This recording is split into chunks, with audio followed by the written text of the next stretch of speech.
Welcome, everybody. This is the interview of a past president of the Scoliosis Research Society, Dr. Bob Hensinger. He will also be awarded a Lifetime Achievement Award at this meeting. So he'll have two of the three major awards given by this society. So Bob, welcome. Back up. I'm George Thompson. I'm the historian for the Scoliosis Research Society, and I'm joined today by Dr. Jay Shapiro, who will succeed me at the end of this meeting, will be the historian for the next 2 years. So, Bob, welcome. Thank you. Thank you. Glad to be here. I think to begin with, tell us about your early years. I mean, I know you grew up in Michigan. Yes, I grew up in Jackson, Michigan, which is 37 and a half miles from Ann Arbor. I had no idea about Ann Arbor. Jackson's a very provincial city. And when it came time to go to college, I was fortunate to get a Regents Alumni Scholarship from the University of Michigan. And I thought, that's the deal. That's a good deal. So I went over and I really just fell in love with the school, literally. And stayed there, have been there almost my whole career. But I'm undergraduate medical school. And then I started, as I told you, I started my first 2 years of surgery. And then Vietnam happened, and we all were drafted, basically. And we had to choose. I had to choose the Navy and went in the submarines, which was a lot of fun. And then the course of being there at the submarine base, I also worked with an orthopedist who was a really great guy. And I became interested in orthopedics. And then came back with Bill Smith at Michigan, who was a residency, and I said, oh, I want to be an orthopedist. and knowing that I could change if it didn't work out, but it worked out beautifully. I mean, same thing. And then I finished the residency at Michigan and went to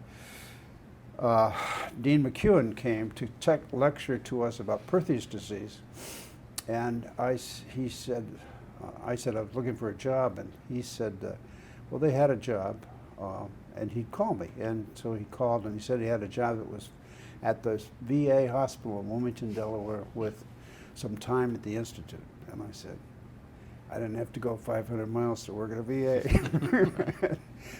Which is a little bold, and one of those things you're not sure you said right. And then things happened, and he called and he said, well, now we have a full-time job, but with just a little time at the VA. And I said, okay, fine. I came out, spent a day with Dean. I saw things I'd never seen before. It was like a new world, and really excited. And then eventually spent 3 years with Dean in Wilmington. You know, I don't think, as long as you and I have been friends, I knew that part of your story. I thought that you did your fellowship with Dean and then stayed on for a couple of years. Well, you went there. We didn't really have fellowships. That's what I tell people, because that's what they think. But in those days, we didn't have fellowships, and you just sort of went to work, and then at some point they'd say you're ready or done or something.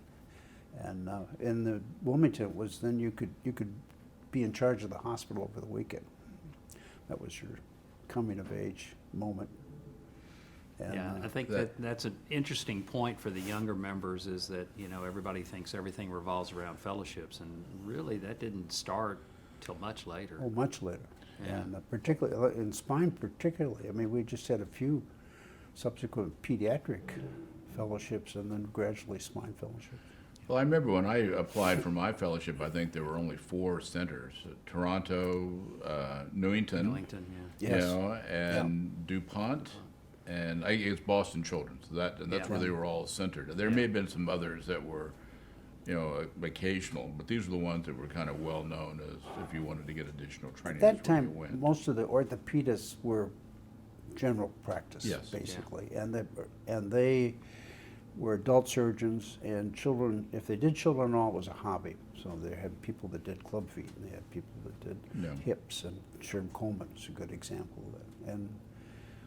And it was only later that people began to be dedicated to, and that's what happened to me. I decided I'm just going to do pediatric orthopedics, which is sort of an anomaly. at that time. Well, your story is very much like mine, that I had Bob Salter was visiting professor at UCLA, and I became enamored with, what he was doing. And of course I had Will Weston as a mentor there, and it didn't take very long, and I was hooked, just like you were. Yeah. And off I went. Yeah, well, they were great figures in our beginning.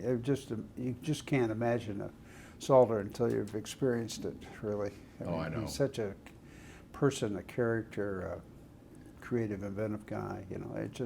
And Will was the same thing, really. And I gave a paper on Sherman's kyphosis, and I was finished at this meeting, and I came back and walked past Will, and he says, "That's just nutcracker in the spine." And he was right. It really was. And I just sort of, yes, thank you, Will.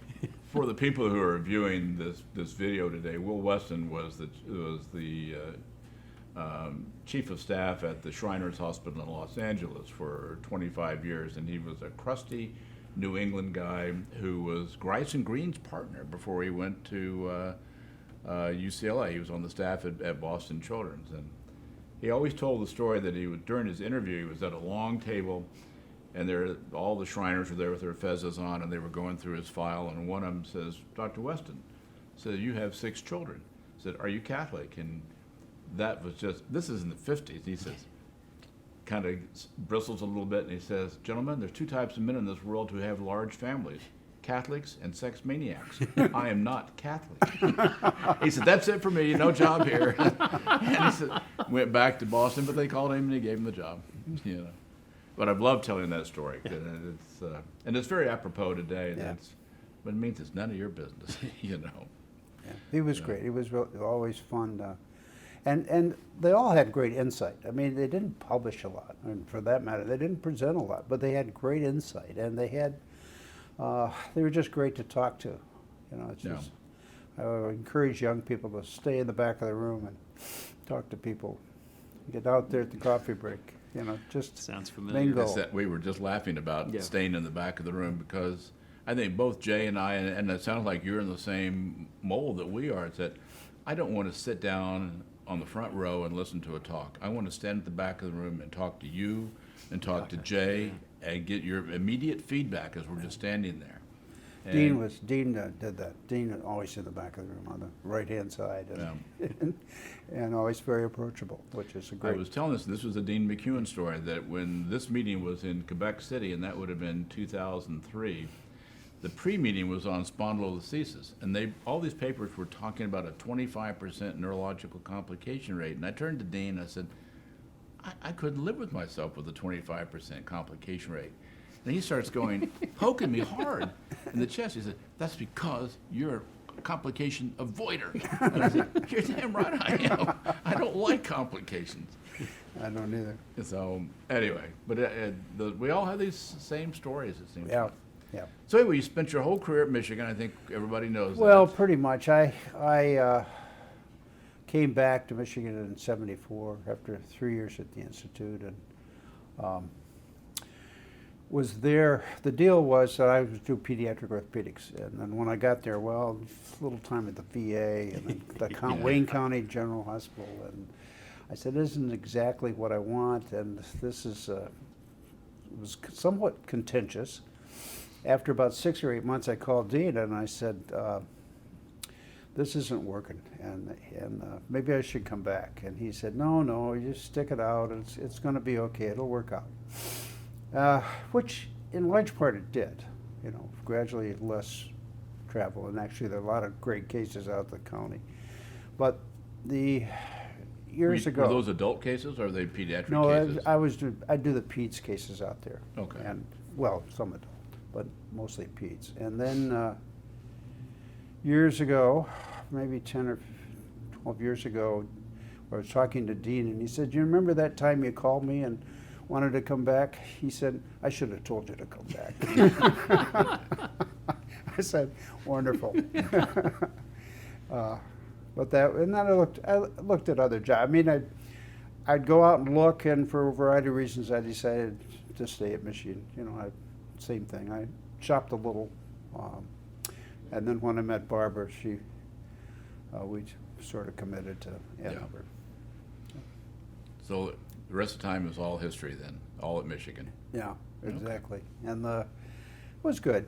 I really have no complaints. It was we had a great referral base. We had a lot of interesting cases, and the exciting part, the different. Actually, DuPont was very limiting. So they didn't have a neurosurgeon. They didn't have everything. We'd have to send out with a radiologist come down from Philadelphia to read the films, or usually a resident. So it was. We were great pediatric orthopedists, but we couldn't get beyond that. And in Michigan, I had great people. I had hematologists. It was spectacular. And so that was a whole nother area to take care of kids. And the radiologists were literally world-class radiologists. And just at every place, we had really good people, pediatric people. Yeah. And it was just enlightening to me. And that's why I stayed in a children's hospital. I mean, DuPont was great, but it didn't offer that range. Yeah, I understand that. I had the same thing at UCLA. The Shrine did not have, we had some specialists that would come who were under part-time contracts. And UCLA, we had most everything there, although it wasn't a big pediatric program. And then finally got to Toronto where it was just enormous. And then went to Rainbow where it was equally as large, you know. Yeah. And no desire, I mean, I had the same opportunities to look elsewhere, and I never made the decision, just stayed, you know. Yeah. So. I looked at the job in Los Angeles, and they couldn't decide on a chairman. And I said, well, I can't possibly take this job until you have a chairman, you know. And it was Bill Donaldson was one, and Gus Sarmiento was the most, and either one would have been fine in retrospect. But so that took them over a year or more before they finally. Was Sarmiento there at the time, or was he still at Miami? No, he was still at Miami, and then he was selected over Donaldson, and I don't know why, really. But Gus went to USC and then was there probably about 8 years, I think. No, and then Gus ultimately went to orthopedic hospital then. He wasn't. He was at USC. They had a hospital at USC, and then he didn't seem to go. I would have been at the orthopedic hospital. Yeah, orthopedic hospital was part of USC. Yes, it it was one was. of their Yeah. facilities, and that's And where I Gus's would- office was. Well, maybe, but I don't think he operated it. Oh, I don't know. I don't know either, because I So. didn't look back. And then, same thing, Gus was the president of the academy a year ahead of me, No. year behind me, one or the other. And so I really had a good, close relationship with Gus later on. But he was very No. focused. So, Bob, during your career, you're one of 3 people who were president of the academy, president of the SRS, and president of POSNA. Yep. What was the sequence in those? Well, Posner was the first, actually. Okay. And that's, I was secretary of Posner, and then Newt McCullough was the president. And I had all the Posner, it wasn't called Posner, but Yeah. sort of before the combination, or it was after. And I had everything in a box. And that was the beginning. And so it sort of became a succession, you know, after Newt. And then I was selected as president. We had a good time, and it was very intimate society at that point. And then the next thing, I was secretary of the Scoliosis Research Society. And I said, that was a longer term. It was 4 years, and they were, the secretary did everything. Had a bigger box, basically. Yeah. And they did pay some money to my secretary at Michigan to coordinate all this. And she would come to the meetings as well. So that helped a lot. And then Bill Kane was the chairman of the nominating committee, and Bill said, he said, I think I'm going to nominate you for president and get it over with. And I didn't ask any question. I just said, okay, that's fine, and it went well. I really had a great time on the board. of the Scoliosis Research Society. It was Good. lively and fun. And we felt like we were really moving into a new, What year was that? well, it was 87 87. or 88. Because we had a combined meeting with the European Society in '89, and I was the president for that meeting, which was a lot of fun. I don't think Bill knew that was what was going to happen. It turned out to be a real bonus for me. And then the academy, same thing. It was Well, it was through the academy had 1 million committees and councils and all sorts of things. So we're on my way through, always keeping in the pediatric orthopedic track and scoliosis surgery and what I called the academic side of the academy. There was a sort of a political side and an academic side. And I was in the academic group, and the same thing came up to. The reason I got to be the secretary was that Bill King, or not, I'm blacking now. I'll think of it in a minute. Anyway, I got to be secretary and then went on again, and same thing happened with, suddenly I was nominated for president. And that was Clem Sledge. Yeah. Clem Sledge did that, and very nice. And and the academy was terrific.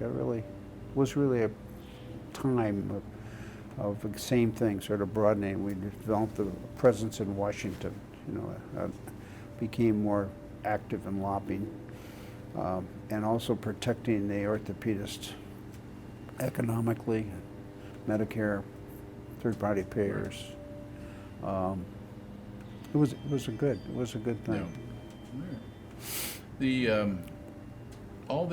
There have been a lot of changes that have gone on during all that time. What were some of the major things that you were working on? Do you recall exactly? You've talked about the work at in Washington D.C. and stuff.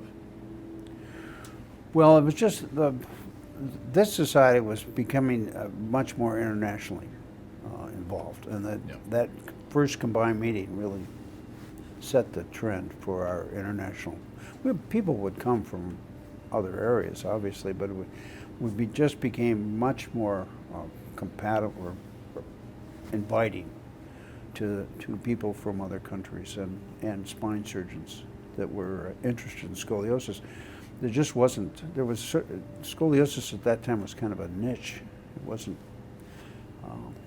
There wasn't a lot of people around the world that actually doing scoliosis surgery. When Tressa was being interviewed, just as you are, we talked with her about the 2005 meeting. We began to kind of plan how we wanted to be developed and to move in the future and to move in that particular direction. And international relationships was certainly a key point. And we've now, since some of the work that you started with and what she had done, we've now had 2 international presidents of SRS, Ken Chung and the current past president, or still president right now, but Maharam Yazici, and so I think we certainly have achieved the goals in which all of you set forth to develop. Yeah, there was a great intention. There was even in the early days, there's always this feeling. Ted Waugh came to or maybe Ted was on the board when I was secretary, and he said there's this surgeon down in Mexico City doing some weird stuff with rods and wires, literally. And he said, I'm going to go down and see what that's all about. And he came back and he said, this is amazing. And he actually went ahead and invited Eduardo to come and talk at the next, Eduardo Luque, to talk at our next meeting. It was things like that were really interesting. And Jean Dubussy.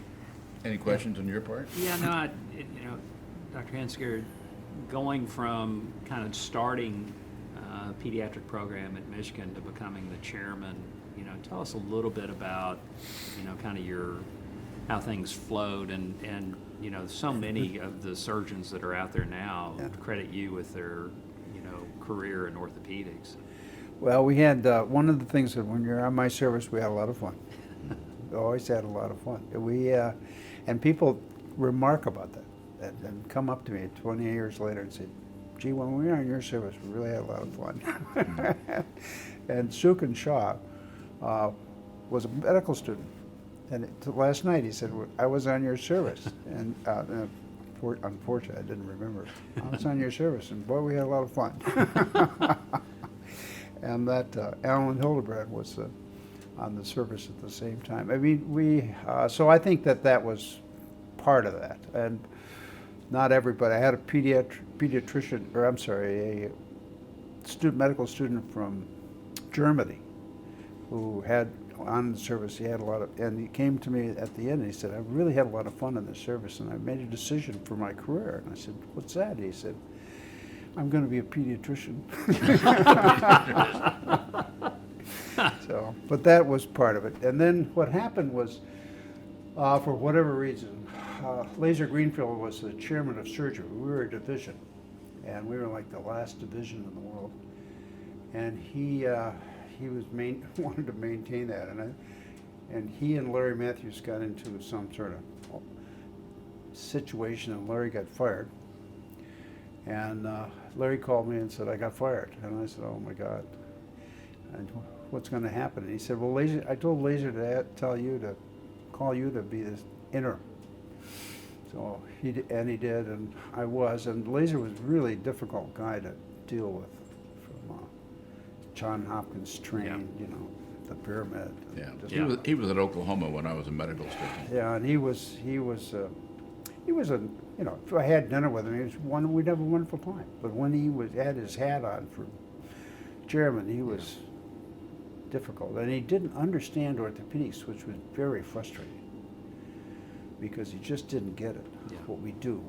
We're not general surgeons. We're really very different.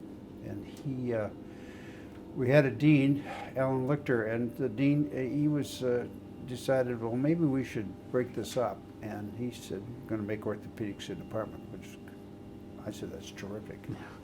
And that's what happened. We became a department in 2001, and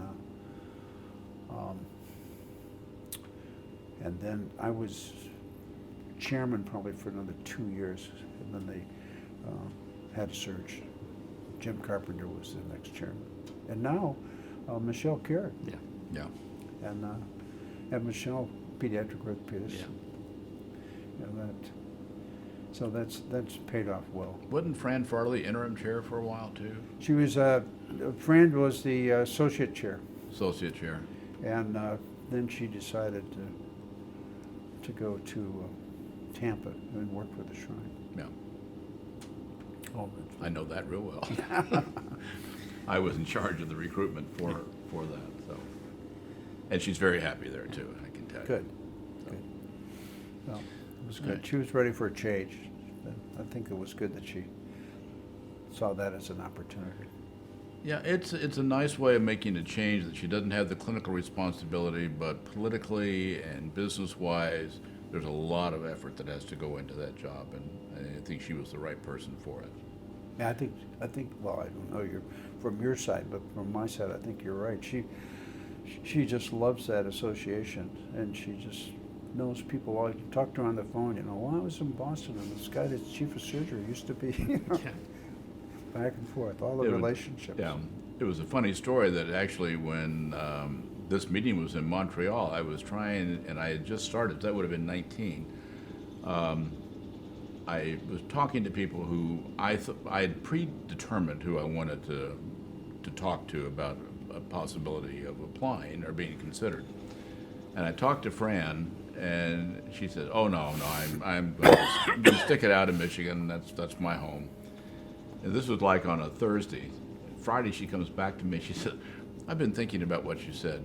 Put my name down." And then, lo and behold, it was her. It's one of those. Yeah. Who was the guy at the academy? Tom, the fundraiser. Do you remember him? I do, and I can't think of his name. And he always used to say that you never know where it's coming from, so you keep asking, and you'll be surprised. You know, and that was a surprise, you know, for me. That she decided she would look at it, and then lo and behold, it was her. Yeah. So. Yeah, it's been good for her. So what have been some of the difficult things you've had to face in your career, either through SRS, POSNA, department? academy? Well, that's like all of us. I don't know. I just remember the difficult parts. I remember the good parts and not the bad.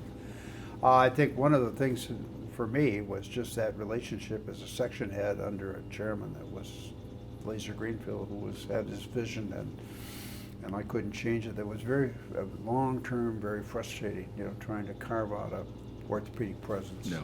And then the other thing was just a lot of people at that time just didn't seem to have the vision. It was very frustrating that we should do this, and they would, we don't, not us, we don't want, even the academy, you'd say, we really should, my initiation, or my idea at the academy was to make a strong prevention program. Mm-hmm.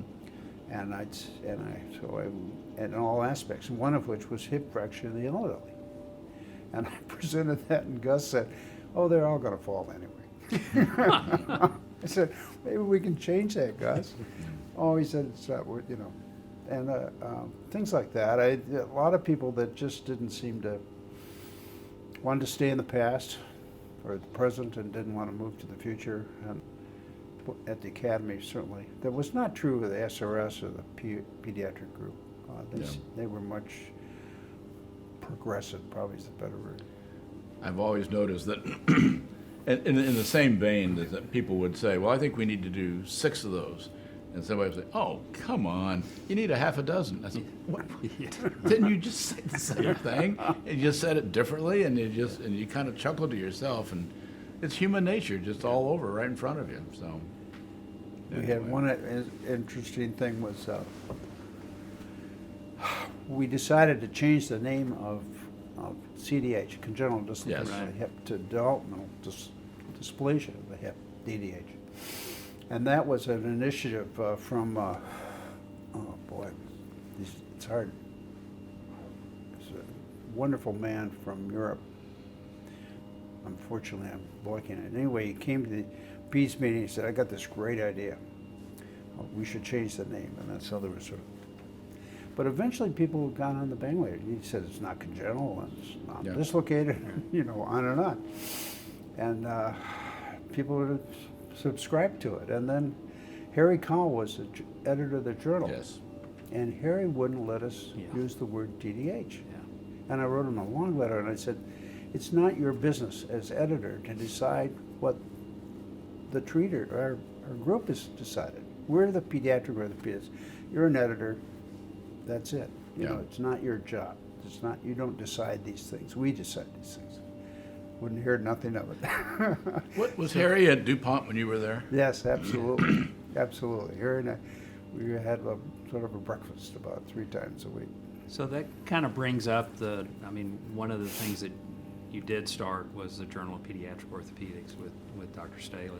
So kind of obviously now you've been on the other side of that equation for a long period of time. Tell us a little bit about that process. We had, that was interesting because we had man, Ellen Edmondson, or not Ellen Edmondson, I wish I could, part of the problems of remembering all these names, but he was a publisher in New York and he had a number of titles dealing with a variety of clinical issues. Neurology was his strong point.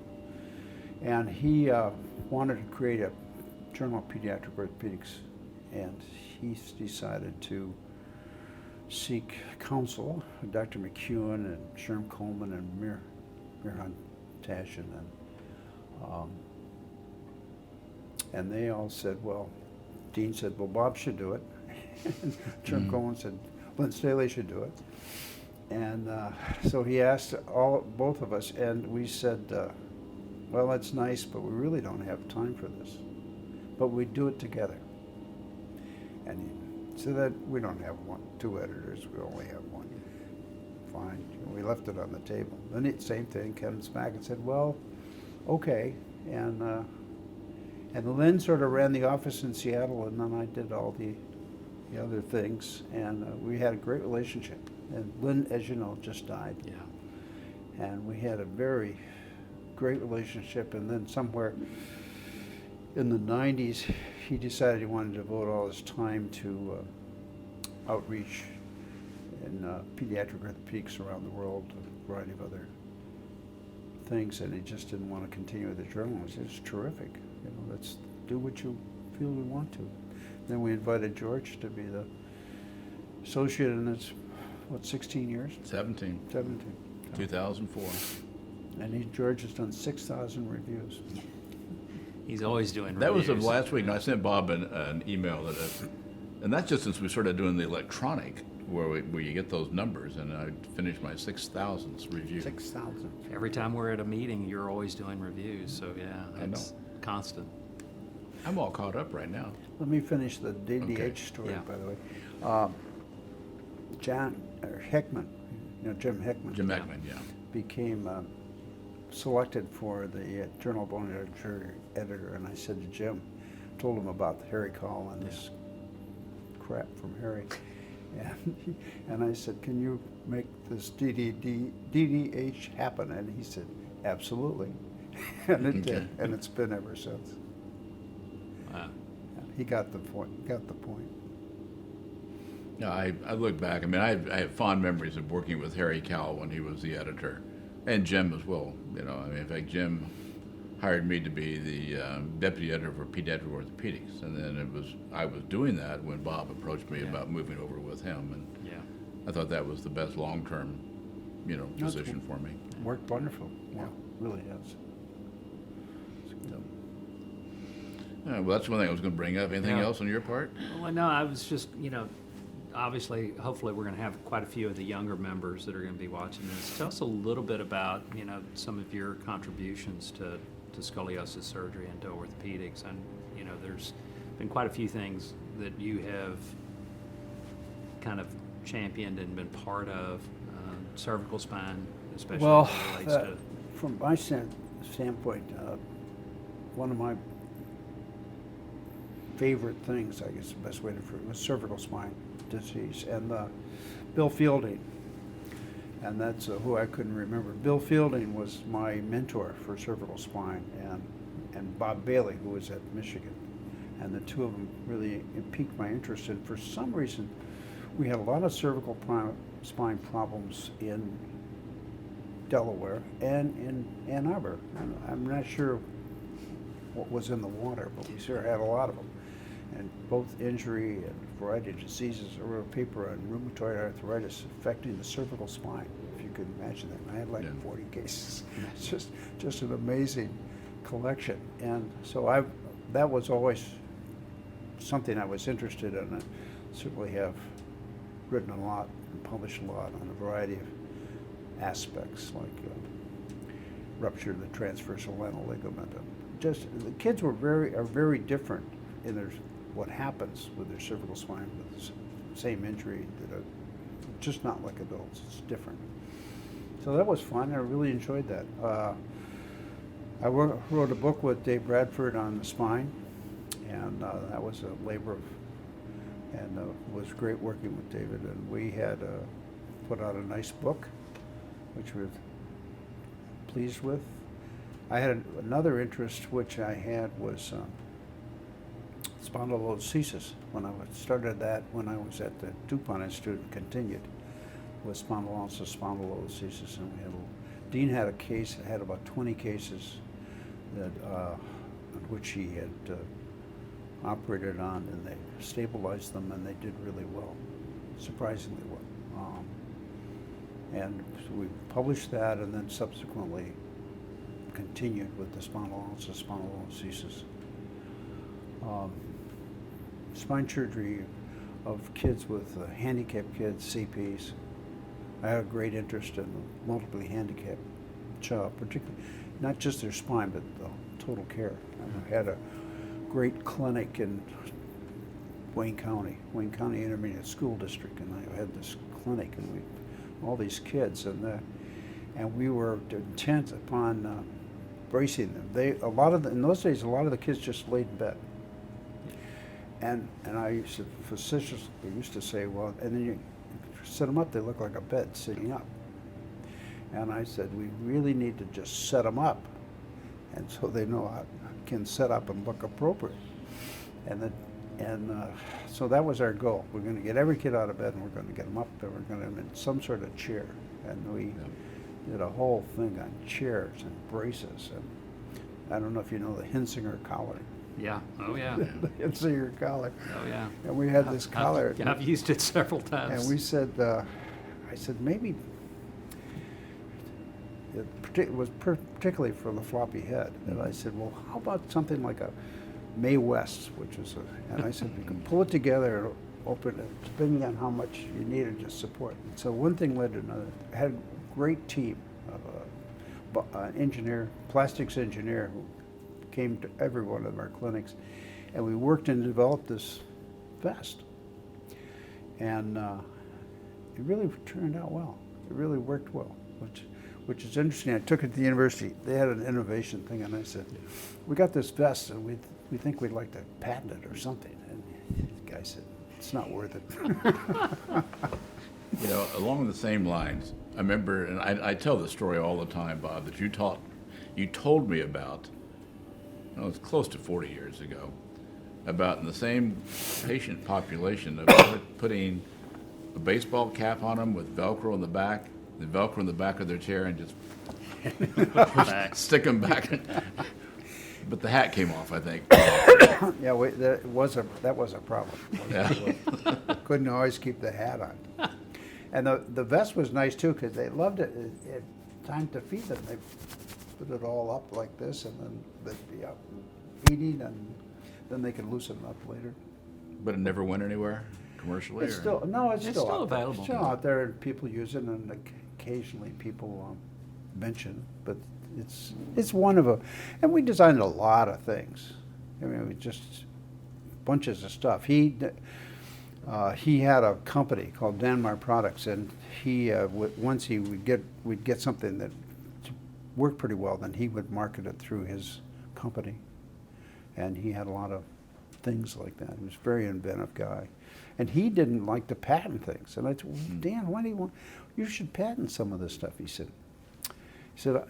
everybody else just does it anyway, and he said, I can invent faster than they can copy. And he could. He was a great guy, and just really, the group was a great group to work with.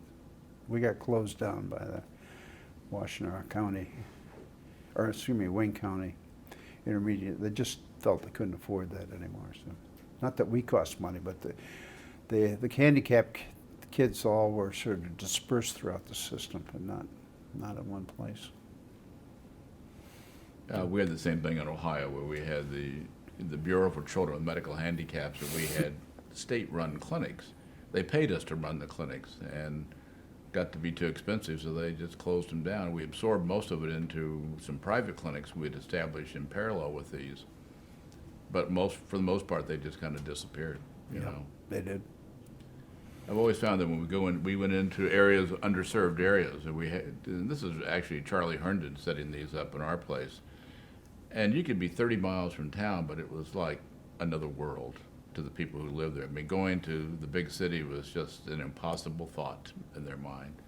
And so there was always a layer of things that were just, they weren't being referred, but they weren't being treated. Certainly they sent all the cancers and the bad scoliosis, they all came in, but other things, particularly some of the neuromuscular things, just sat, and nothing ever happened with them.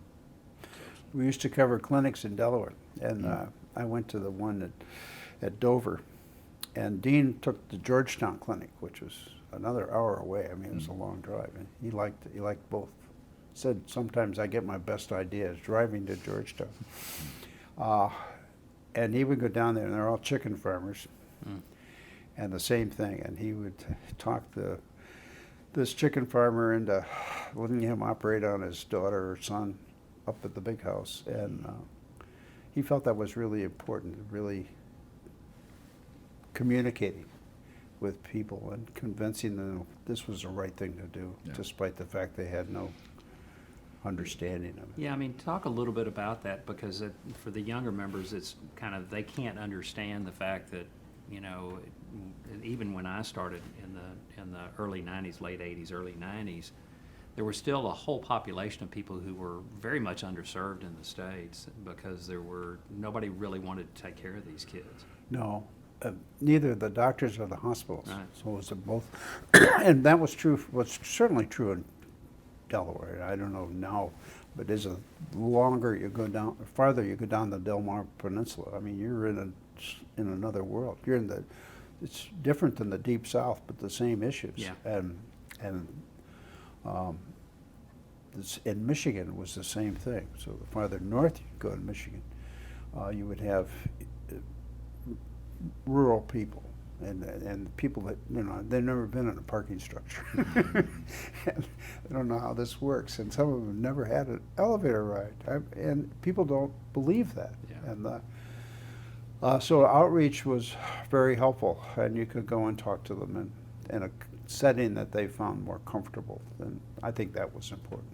And then sort of get them to come down to the big house. And I had a great, Mary Ann Hayes is my nurse clinician that I've had for 25 or 30 years. She's still working, I'm retired. But anyway, Mary Ann was very good at bonding with these people and getting them down and getting them in and out of the hospital. And I think we accomplished quite a bit, actually. There was a center of up in Marquette that treated children, and at Traverse City and Grand Rapids and Detroit, of course, and then Ann Arbor, and that's who took care of kids. And we all knew each other. We all, you know, it was, and Marquette really wasn't in a position to do a difficult case. And they'd send their spines down, for instance. Oh. Bob, any other, from your time as president of the SRS, are there any other major events that you recall that you were faced with that were solved during that time that are still applicable today or anything? Yes, well, one of the things I don't want to give it away, but I'm talking about tomorrow. I get to talk a little bit tomorrow. This won't be out tomorrow. Good, all right. Because I don't want to give it away. They might talk, not the facts are facts. I was the meeting was in Delaware in 1972. And I was able to go, of course, because it was just around the corner. And Pierre Stignera came and told us about a kid with kyphosis that he had paralyzed in the surgery. And because of that, he invented the wake-up test. And I was just, wow, this is something. And that we all started to adopt that. And it really, you know, so we were waking patients up, and people were amazed, including the patients and their parents. We would wake them up at the end of the case and see if they could move their feet. That led to Les Nash developing electrophysiologic monitoring, and Dean had a similar experience. And Dean had decided to start a committee here to look at spinal cord injury following the surgery, and catalog all the ones. A registry to catalog everything, which led to more insight and more understanding. And he invited Damacy, George Damacy, from South Africa, who was working on blood flow to the spinal cord. And he came up and talked to us about that. And it was just, that whole thing transpired over maybe 15 years, you know, and we really made a huge improvement. Our care. We have Damacy's slides, don't we? Yeah, we have his slides in the archives. And we haven't done anything with them. I think they all need to be reviewed and photographed and made available to people to be able to see. The other thing, when I was preparing for this talk or comments, I couldn't find his original article. Maybe time to sort of revisit the whole thing on a review of how this all came about. And he was an orthopedist, South Africa, Pretoria, working at night, weekends in an anatomy lab, preparing all those slides. Yeah. And it was really, that was it. That was the beginning of, previously I forget the name of that, what's the big vessel that goes into the spinal? The artery of Adamkiewicz? Yeah, Adamkiewicz. The artery of Adamkiewicz was everything. Yeah. Had a funny name, it was big, went to the spinal cord. It was everything revolved around the artery of Adamkiewicz. And he came and said, yeah, it's a nice artery, but the problem is this watershed. He was the nicest guy, really fun, nice person, and I don't know. I think we gave him some sort of award. Yeah. Did he do a fellowship in the United States? I'm trying to remember. I may be He could wrong. have, and I just, not sure. I tried to, I couldn't find a real obituary for him. He died in South Africa, but I'm sure there was something there that I can't access electronically. Yeah.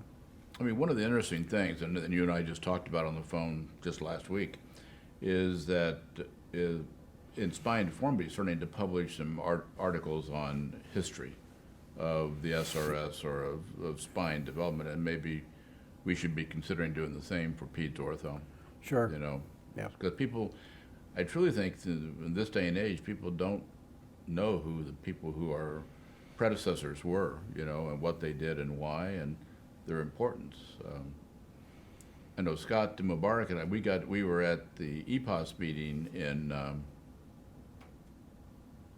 no, it wasn't EPOS, it was the IPOP meeting when we were in Switzerland. We went down to Venice and we went back up to where, who's the, not Barlow, but who's the Ortolani. Ortolani. Yeah. And because they had Scott and I coming, they got out 25 of Ortolani's original specimens, and they hadn't been out of their formaldehyde containers for, I'd say 20 years. And we got to see them, and Wow. what little muscle tissue was still attached was still Yeah. as red as normal. I mean, it Wow. was amazing how fresh they looked. And he had about 40 specimens of people he actually had examined in life who had died. And they lost about 15, they told us, during World War II. But these are 15 they had, and they had somebody who would change the formaldehyde to whatever, once a year, once every 2 years, whatever was necessary to maintain its freshness and stuff. That type of stuff would just be incredible to go back and revisit. I've got lots of slides on that, and so does Scott. You know, that'd be an interesting article to write. We did, and one of my interests was Scheuermann's kyphosis. Mm-hmm. And we wrote an article, or a couple of articles, on particularly on the dorsal lumbar, Scheuermann's, and we went back to his original article and had it translated. We really spent a lot of time and investigating this. And he was a radiologist, but he was recognizing these changes. And it was very clear they had two, a thoracic and a dorsal lumbar, and that the dorsal lumbar was very different. And it was a great art. He had great insight into the issue. And then subsequently, he had a son-in-law named Sorensen was a son-in-law. Yes. And he gave all the X-rays and everything to Sorensen. And Sorensen wrote a book on the whole thing, which is, and that was fun. We published parts of that. But those kind of things, I think, were particularly show how people really had a good idea along, wasn't just good ideas aren't limited to the present. Yeah. Any words of wisdom to our viewers who are spine surgeons, SRS members, what your concerns are, what your vision for the future may be? Well, I think we've made huge strides in patient care. I mean, corrections are better, the lengths of stay are short, complications are less. I think we've really done a great job with that, and I'd like to see that now expand to the other handicapped kids, that have serious illness. A good example is the EOS, or the early onset scoliosis. We just didn't deal with that, and now we are.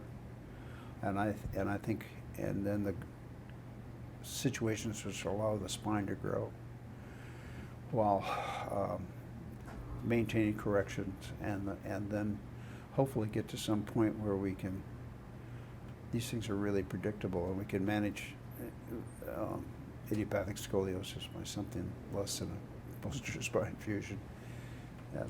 I think those are the future things for us. I looked at with a lot of skepticism at that, ApiFix system, Jay? Yeah. That ratchet device, you don't fuse, and they kind of, by leaning, they can advance the correction. And it was a short instrumentation. But there seems to be something there to it, and I don't know what to say. I don't want to be critical of it because I'm not sure that's valid. Yeah, it's like everything else. And remember, for a while, Dr. Hall was doing kind of short anterior fusions. So the thought is there. You know, Dr. Hensinger, you've had a very storied and illustrious career. Any advice to younger scoliosis surgeons or spine surgeons about what to do with their career or how to handle things? Any advice that you can maybe give? Well, I'm getting a feeling that we're somewhat growing, there's becoming a separation between the surgeon and the patient. And I think, you know, I don't see physicians anymore. When I see a television screen and I see a PA or a MA or somebody, I think this surgery is very intimate. It's a real association between the surgeon and the patient. I hope they continue to have talk to the patient, their families, and maintain that kind of close relationship. So I think that's very important, and particularly in a teenager with a deformity and helping them through this issue. And I think that's a very important thing, and I hope we don't just go off to become technicians, which is one of the things that orthopedists like to be. I do worry about the same thing, Bob, in the sense that, I mean, the joy I used to get was not doing the operation, but was seeing how the operation, what it did for the child. Yeah. You know, and if you're not following these kids, you're letting other people do it. Yeah. You're not, I mean, you're just a technician, and I never wanted to be a technician. Yeah, no, I think that's great advice, because there seems to be everything, we're creating more layers between the surgeon and the patient, and we may be surgeons, but we're not barber surgeons anymore. Right. No. And we definitely try and take care of the patient. That's fabulous advice. We used to talk about, we got this whole array of surgeries, and then we have a whole variety of patients, and the difficulty is making that match. Yeah. And what's best, what procedure's best for this patient, and I don't think you can do that unless you really get to know the people. No. Yeah. Well, along the same lines, I don't like the people who don't want to do non-operative care. I think that every specialty has a burden to bear, and yes, you're going to have to see a lot of people, but when I was starting practice, a lot of people did progress on and require surgery, and you were just kind of building, you know, you're building your foundation for your practice of tomorrow by being a conservative, you know, individual. And that relationship with the patient. I mean, Yes. Even if I see somebody for the first time who has a surgical curve, we don't schedule until I've seen that patient at least 2 or 3 times.